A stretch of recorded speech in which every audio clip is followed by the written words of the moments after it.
ഒരിയാണേ കഴിച്ചോണേ, ഒരിയാണേ കഴിച്ചോണേ. തൽക്കാലത്തേക്ക് പൊരിയാണ്, കഴിച്ചോണം. കൊപ്ര പിണ്ണാക്കും കപ്പലണ്ടി പിണ്ണാക്കും ഞാൻ വിശന്നപ്പം കഴിച്ച്. ആ കഴിഞ്ഞ മെയിൽ വന്ന സ്റ്റോക്കൊക്കെ തീർന്ന് ഇനി അടുത്ത മെയിലേ ഉള്ളു എന്ന് പറഞ്ഞ് കരയുന്നത്. അറബാബ് വിളിക്കുന്നു. ഹലോ അറബാബ്, അസ്സലാം വലൈക്കും. വാലൈക്കും അസ്സലാം. അയ്യോ സോറി അറബാബ്, ചന്തയിൽ ഇറച്ചിയോണ്ട് ഷാജിക്ക് ഷുഗർ കൂടിയെന്ന്. ഇൻസുലിൻ വാങ്ങിക്കാം. എന്താ പറയുമല്ലോ, നെപ്റ്റ്യൂൺ അല്ല പ്ലൂട്ടോ, ശുക്രൻ. ഇനി 200 ലിറ്റർ പാല് വൈകുന്നേരത്തിന് മുമ്പ് ഞാൻ എവിടെ നിന്ന് കറന്ന് കൊടുക്കുക? ആകെ എത്ര ആടേ ഉള്ളു, എല്ലാം വീണ് ചത്തേ.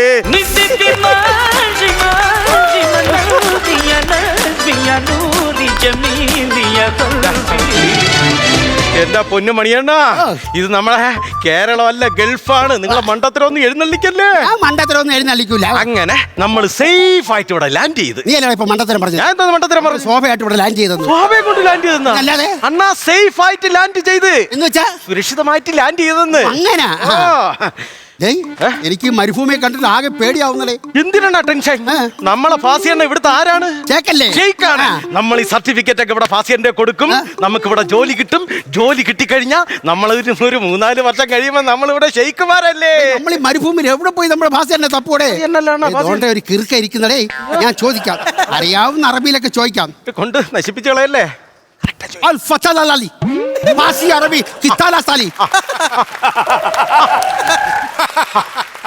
എടേ ഞണ്ട് മണിയാ പഞ്ച് രവി. നമ്മുടെ അടുത്ത പരിവൻ എങ്ങനെ അറിയാം? എടാ ഞാൻ പാസി ആച്ചി അണ്ണേ. കണ്ടപ്പോ അവൻ പാസി അണ്ണാന്ന് വിളിച്ചത്. ഇവിടെ പാസി നാട്ടിലൊക്കെ പറയുന്നത് നീ ഇവിടെ ഷേക്കാണെന്നാണ്. ഈ ചോക്കോട്ടല്ലോ ഞാനാ ഷേക്ക്.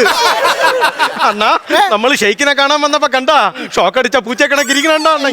ഇതെന്തൊരു കോലവിടെ ഇത്. നിങ്ങൾ എങ്ങനെയാടാ ഇവിടെ? ഞങ്ങൾ ഒരു കയറി വന്ന് കുറച്ചാൾ മുമ്പ് എനിക്കെങ്ങനെയാണ് ഒരു കയറി തന്നെ വന്നത്.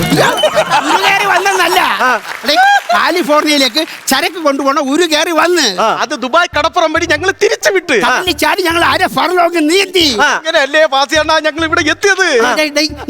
നമ്മളിവിടെ ഈ അറബികളെ കാണുമ്പോഴേ അറിയാൻ വേണ്ടി എന്താ ഒരു കോഡ് ഭാഷ പറഞ്ഞു തന്നല്ലേ. അസ്സലാമു അലൈക്കും. വാലൈക്കും അസ്സലാം.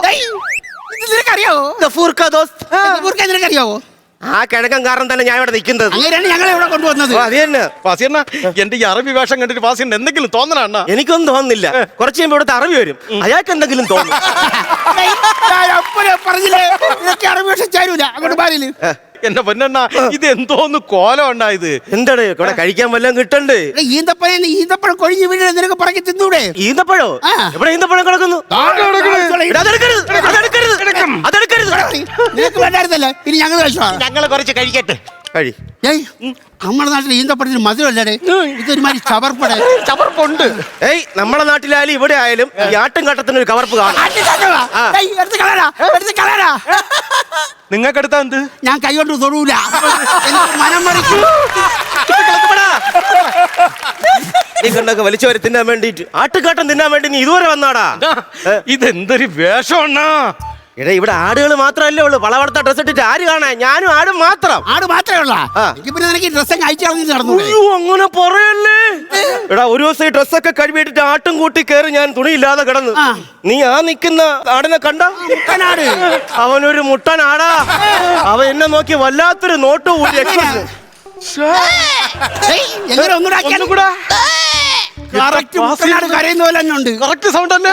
നീ എന്തിനു വിചാരിച്ച് ബ്ലസ്സി സാറിന്റെ ആട് ജീവിതം ഇവിടെ ഷൂട്ട് ചെയ്തപ്പോഴത്തേ 6 ആടിനല്ലടാ ഞാൻ ഡബ് ചെയ്തത്. നിങ്ങൾ ഡബ് ചെയ്യോ? സിനിമയിലെ മൃഗങ്ങൾക്ക് ഡബ് ചെയ്യാൻ എളുപ്പമാണ് തന്നെ. അങ്ങനെയാണെങ്കിലേ മണിയണ്ണന് കൊളക്കോയുടെ സൗണ്ടിൽ ഡബ് ചെയ്യാല്ല. ആരാ കൊളക്കോയുടെ സൗണ്ട് പറഞ്ഞത്? ഞാൻ എപ്പോഴാ കൊളക്കോയുടെ സൗണ്ട് പറഞ്ഞത്? കുളത്തിന്റെ അവിടെ നിങ്ങൾ കുളിസിയും കാണാതിരിക്കുമ്പോഴത്തേക്ക് പെണ്ണുങ്ങൾ കല്ലെടുത്തെറിയുമ്പോൾ നിങ്ങൾ കൊളക്കോയുടെ സൗണ്ട് ഉണ്ടാക്കിയല്ലേ ഓടി രക്ഷപ്പെടുന്നത്? കല്ലെടുത്തെറിഞ്ഞപ്പോ സൗണ്ട് ഉണ്ടാക്കിയതല്ല, കൈത മുള്ള തൊണ്ടേ കൊണ്ടപ്പോ ആക്കിയതാണ് ഞാൻ. അല്ല പിന്നെ മാറ്റമില്ലല്ലോടാ നിനക്ക്. ഈ ആട് ജീവിതം സിനിമയുടെ ഷൂട്ട് നടന്നില്ലേ, ആ സമയത്ത് നിങ്ങൾക്ക് ഓടി രക്ഷപ്പെട്ടുകൂടായിരുന്നു. ബ്ലസ്സി സാറിന്റെ ആട് ജീവിതം ഷൂട്ട് ചെയ്യുന്ന സമയത്താണ് ഞാൻ ഇവിടെ എത്തിയത്. ബ്ലസ്സി സാറിന്റെ അടുത്ത് ഞാൻ ഒരു വേഷം ചോദിച്ചു. സാർ പറഞ്ഞു പൃഥ്വിരാജ് നാട്ടിൽ പോയതിനു ശേഷം അറബി ഇവിടെ നയിക്കുന്ന ആടുകളെ നോക്കുന്ന ഒരാളുണ്ടല്ലോ, ആ വേഷം തരാന്ന്. അങ്ങനെ സിനിമയും കഴിഞ്ഞ് യൂണിറ്റും പോയി. ഞാൻ അറബിയോട് ചോദിച്ചു പോട്ടാ ഇല്ല കട്ട് പറഞ്ഞില്ല 30 വർഷം കഴിയുമ്പോ കട്ട് പറയാന്ന്. അങ്ങനെ പെട്ടുപോയടേ. അണ്ണനെ പിന്നെ എപ്പോഴെങ്കിലും ഓടി രക്ഷപ്പെട്ടുകൂടായിരുന്നു അണ്ണ.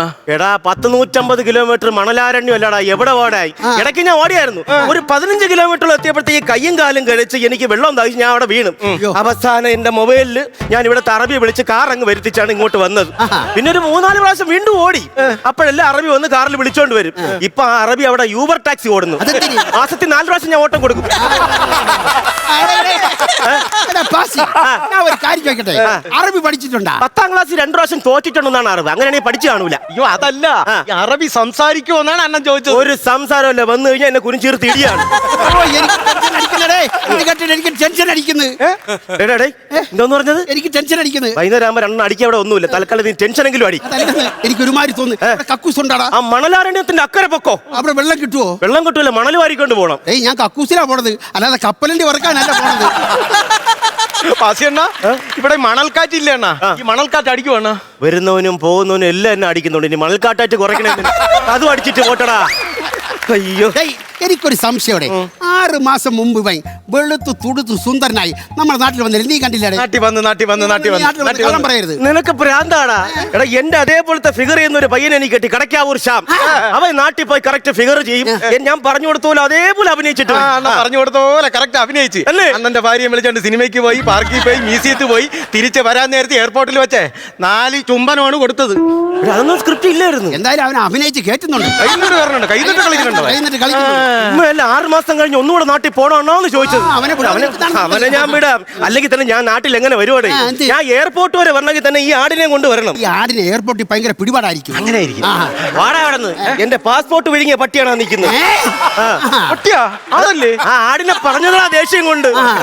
എങ്ങനെ വരും ഞാൻ നാട്ടിൽ? അല്ലെങ്കിൽ തന്നെ ഞാൻ നാട്ടിൽ വന്നു കഴിഞ്ഞാൽ ആരുടെ എന്നെ മനസ്സിലാക്കാൻ ഈ കിങ്കോ അങ്ങനെ പോലിരിക്കണം എന്നെ ആരറിയും?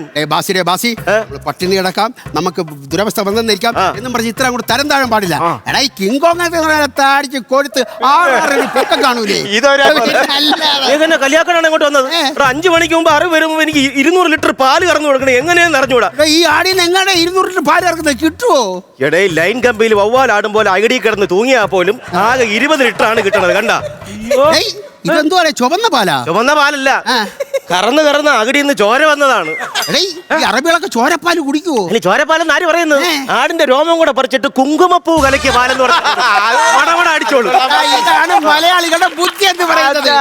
അല്ല പിന്നെ ബാസി, നിനക്ക് നാട്ടിൽ പോണമെന്നില്ലേ? ഒരു വല്ലാത്ത ഗതികേട് എന്നല്ലേ ഇവിടെ? വല്ലാത്ത ഗതികേട് എന്നടേ. എന്റെ അച്ഛൻ പ്ലെയിൻ ക്രാഷ് മരിച്ചോണ്ടല്ലേ എനിക്കിവിടെ ജോലിക്ക് വരേണ്ടി വന്നത്. എന്റെ അച്ഛൻ എപ്പോഴാണ് പ്ലെയിനിൽ കയറിയത്? കേട്ടിട്ടില്ല. അച്ഛൻ പ്ലെയിനിൽ കയറിയിട്ട് ഈ സീറ്റ് ബെൽറ്റ് ഇടാൻ മറന്നുകൊണ്ടല്ലേ അച്ഛൻ ആക്സിഡന്റ് പറ്റിയത്. സീറ്റ് ബെൽറ്റ് അവിടെ ഹെയർ ഹോസ്റ്റസ് ഇല്ല, അവരൊക്കെ സീറ്റ് ബെൽറ്റ് കള്ളം പറയരുത് കേട്ടല്ലോ. പാലോട് മേടല് റൈഡിൽ കൊണ്ടുവച്ച കളിപ്പാട്ട പ്ലെയിനകത്ത് എവിടെ സീറ്റ് വലിച്ചിരിക്കുന്നു? അവിടെ എയർ ഹോസ്റ്റസ് ഇരിക്കുന്നു. ഫസ്റ്റ് കറങ്ങൊക്കെ തന്നെ മിക്സിയിലെ ജാറിൽ നിന്ന് പീര തെറിക്കുമ്പോൾ അച്ഛൻ ചെറിച്ച്. പിന്നെ ആകെയുള്ള ഒരു ആശ്വാസം 5 രൂപ പാസിന് എല്ലാ റൈഡിലും അച്ഛൻ കയറി. അവസാനം ഈ അല്ലലൂഞ്ഞൽ ഇടിച്ചിട്ടാണ് താഴെ വന്ന് വീണത്. അച്ഛൻ ഇൻഷുറൻസ് കിട്ടിയാ? ചേട്ടന് നിക്കർ പോലും കിട്ടിയില്ല, പിന്നെ ഇൻഷുറൻസ്. ഇവിടുന്ന് രക്ഷപ്പെടണമെന്നില്ലടേ. നല്ല ആഗ്രഹമുണ്ട്. പക്ഷെ ഇപ്പൊ ഞാൻ എന്തായാലും നാട്ടിൽ പോവും. അറബി എന്റെ അടുത്ത് പറഞ്ഞിരിക്കുന്നത് നിന്റെ കീഴിൽ നീ 2 പേരെ നിയമിച്ച അന്ന് നിനക്ക് എന്നേക്കുമായിട്ട് നാട്ടിൽ പോകാം. എനിക്ക് 2 പേര് ഇന്നാണ് കിട്ടിയത്. നിങ്ങൾ 2 പേരും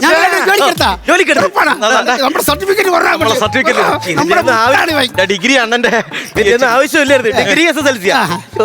അപ്പൊ നിങ്ങൾ ജോലി എന്താണെന്ന് അറിയണ്ടേ? പറ. ഇതാണ് നിങ്ങളുടെ ജോലി, ഇതാണ് നിങ്ങളുടെ അപ്പോയിന്റ്മെന്റ് ലെറ്റർ. അപ്പോൾ പാസിയണ്ണ എന്ന് വെച്ചാ പോയി ജോലി ചെയ്യടാ കഴുതകളെ. ഫ്ലവേഴ്സ് ഒരുക്കുന്ന കാഴ്ച വസന്തം യൂട്യൂബിൽ പ്രേക്ഷകർക്ക് ലൈവായി കാണാം. ഫ്ലവേഴ്സ് കോമഡിയിൽ ജോയിൻ ചെയ്യൂ, ആസ്വദിക്കൂ.